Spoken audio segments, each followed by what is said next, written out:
Dalam kegiatan safari Jumat di Masjid Daril Mutakin, Kelurahan Karya Jaya, Kecamatan Kertapati, PJ Wali Kota Palembang menyebut jika akan mengucurkan anggaran 6 miliar rupiah untuk penanganan ISPU dan ISPA.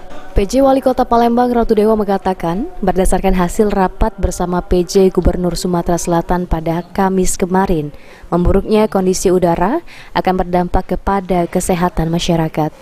Mengingat kasus ISPA di Palembang hingga September 2023 mencapai 14.661. ISPU Palembang hingga saat ini masih berfluktuasi, di mana pada Kamis ke level sedang, pada Jumat ini kembali ke angka 246 atau level sangat tidak sehat. Oleh sebab itu, untuk KBM siswa tingkat TK, SD, dan SMP masih akan dilakukan secara daring dan baru akan dilakukan secara langsung jika ISPU sudah berada di level hijau.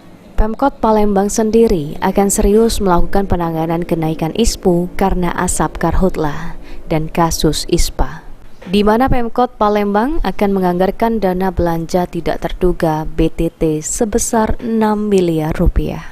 Alhamdulillah kita sudah menganggarkan dana BTT-nya. Dana BTT sudah kita anggarkan kemarin di angka lebih kurang 6 miliar untuk persiapan ini, untuk antisipasi permasalahan ISPU yang cukup tinggi. Hari ini ISPU-nya berapa, Pak? Hari ini di angka 246. Sandi Pratama, PAL TV.